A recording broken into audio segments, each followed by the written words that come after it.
Welcome back, everybody, to Sports Cognition. Thank you for joining me once again. I am, of course, your host, Michael Miles, here, Mike on the mic, getting ready to talk to you some more about sports and everything. We had a little bit of some technical difficulties going on with the sound and everything last time, but I'm pretty confident that we got that taken care of, and we're ready to roll again for another great episode of talking about sports and everything and what's going on with the world right now. And for being in captivity, but being in quarantine and everything right now with not a whole lot going on outside the world, there seems to be a lot going on in the world at the same time. And so with basketball particularly, we've had Adam Silver come out and talk about saying how the NBA is going to be returning soon, which I'm super pumped for because basketball is my favorite sport.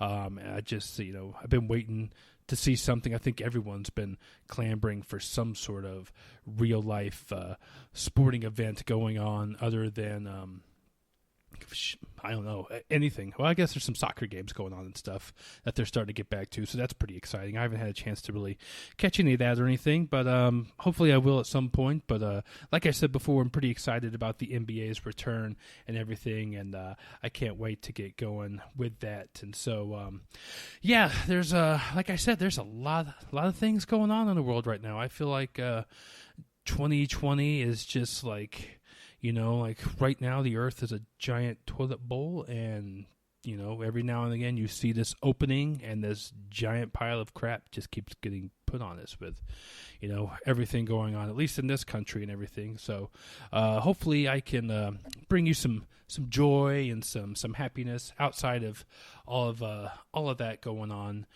with everything, and not to discourage you from what's going on with the whole Black Lives movement and everything like that. But I just think sometimes it's good to break away from everything that's serious and that's going on that can kind of wear on you and can kind of stress you out and everything a little bit here and there. And it's good to sometimes get away and just find something that you could just listen to and not really think too hard. And that's what I do. I like to make you think, but I'm just a dumbass on the microphone, hopefully entertaining you and taking you away from your troubles and bringing you to a happy place and everything. But so let's get going here. So the NBA has talked about their return to finishing the season with having games being played at Disney down in Orlando, Florida. That's pretty cool. They're talking about having a bubble where everyone, like 22 teams come in and everything, and it's just, guys training, working out, and everything like that to play. And, that's pretty cool. But apparently, the NBA is making it to where players can choose whether or not they want to come and play because, let's face it, you do still have to worry about, catching the virus, and I know, right, a lot of people think that, as long as you're an athlete, you're not in any risk of it affecting you or like killing you or anything like that. But, there's a lot we don't know about this disease still. And it's, it could affect anyone in different ways. If some player has some underlying condition that we don't know about or that they may not even know about, it could affect them. So,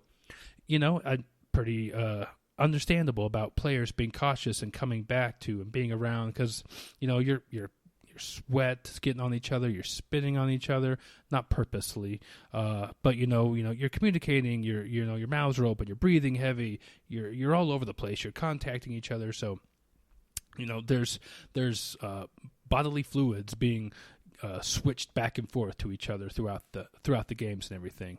I think they're not going to have fans with this, which is probably a good idea.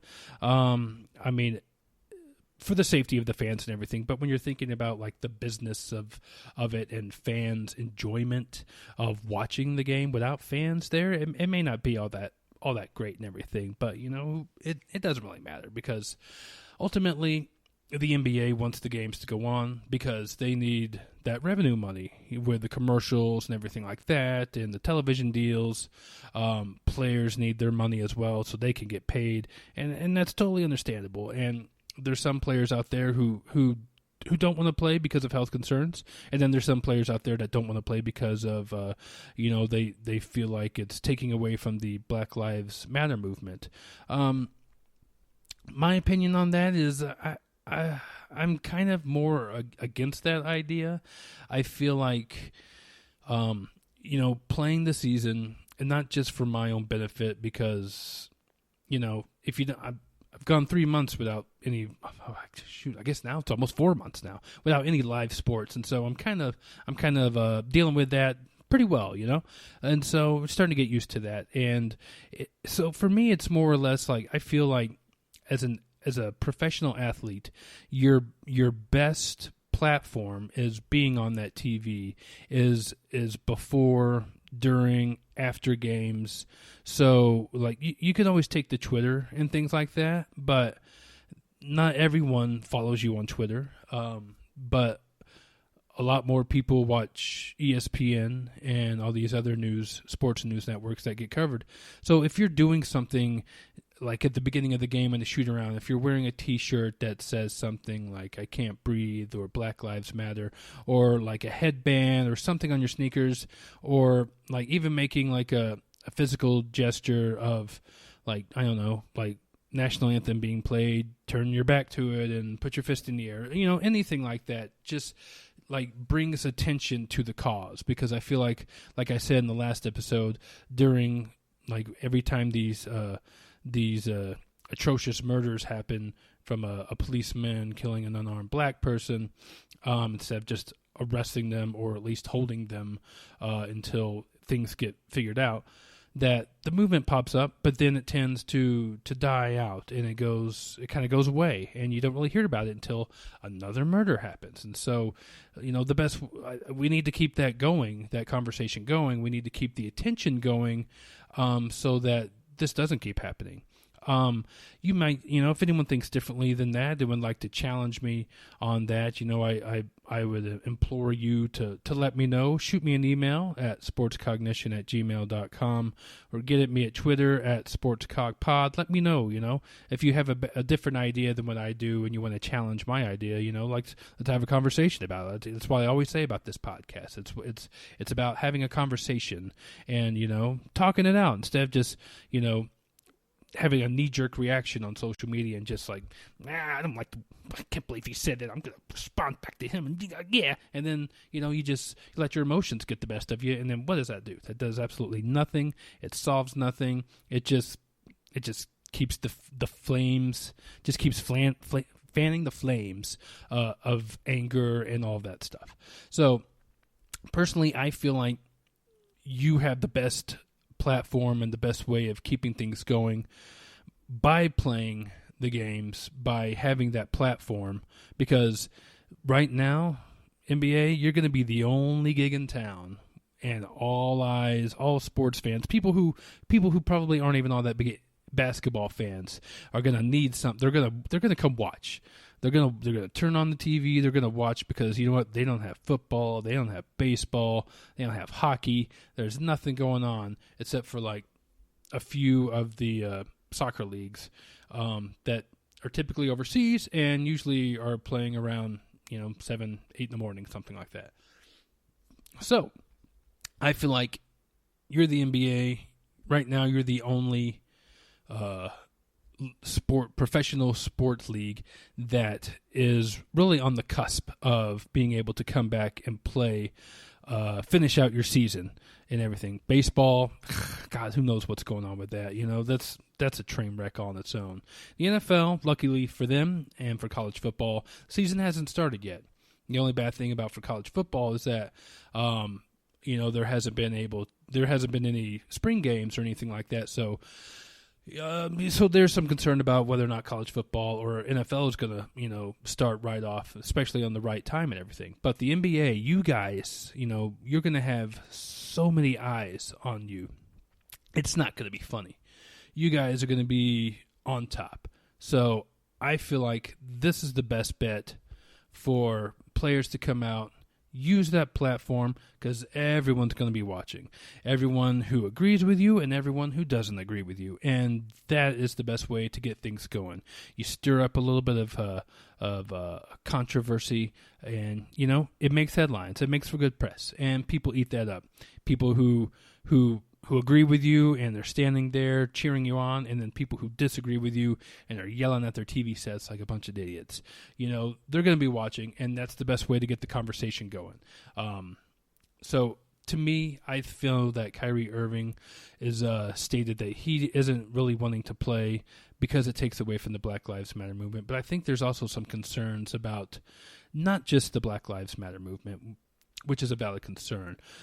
There's also concerns about, how this whole bubble system's going to work. Are star players going to get special treatment? Is everyone going to be able? Are they going to be able to keep all of the players inside and keep them from leaving the bubble and like going out in public, risking bringing that virus in and spreading it around? So let's face it. We all know professional athletes have pretty big egos. And when you're a star player, you're well known, you got sneaker deals, you're making crap tons of money, you kind of already got a big head about yourself.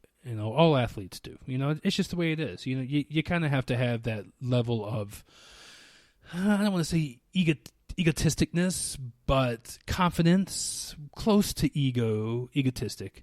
But star players like to think that they, rule the world. And are they going to be able to follow the rules? Or is the NBA going to be able to, keep them in line and keep them all receiving the same treatment? Because I'll tell you what, if somebody leaves and somebody contracts the virus and comes back, that's it for the NBA. That's it for the season. You're done. Because that thing can spread like wildfire. And it takes about 2 weeks for it to even show any kind of signs, if any signs at all. And so, you can't risk it, and I don't see them postponing the season farther back. To me, to be quite honest, I understand as, the NBA, needs to make money. It's for them, it's not about, they can say, like every sports league, they want to do it for the fans and all that, but really it's about the contracts with the television stations and everything like that. It's money. You got to have that money. I'm sure they're going to have a huge loss of revenue if the rest of the season doesn't play out. And, television stations, I'm sure, are just, saying, when are you guys going to get these games back going? We need to get these games back going on, guys. We got a contract. We're counting on you so that we can get these advertisements during your game so that we can collect money so that you guys can collect money. And so, it's all about money. And I know the NBA would lose money, but sometimes I kind of wonder if they should maybe just cut their losses and start over next year. But that doesn't seem like the way it's going to go. It seems like they're going to have a season, or at least finish the rest of the season. So I'm not totally excited about it, but I am very eager to see what that's going to look like and everything. And there's some questions about whether or not they should start the season, like how good are the games going to be? I know people have been concerned about, what's the level of play going to be like? Are these guys going to be sloppy? Is it going to be a bunch of, dragging their feet up and down the court, heavy breathing? Is the game going to be slower? And I don't think that's the case. These guys are making millions of dollars.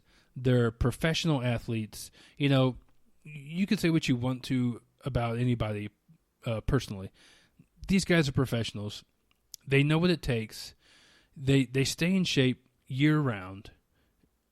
They're going to be in shape, and they're going to be ready to play. Now, when it comes to things like team chemistry, you could probably say there might be a chance of that slipping a little bit for not having practices for about 4 months. So there might be concern there with having to get that chemistry back with one another and everything, but I think a lot of that's going to be muscle memory, like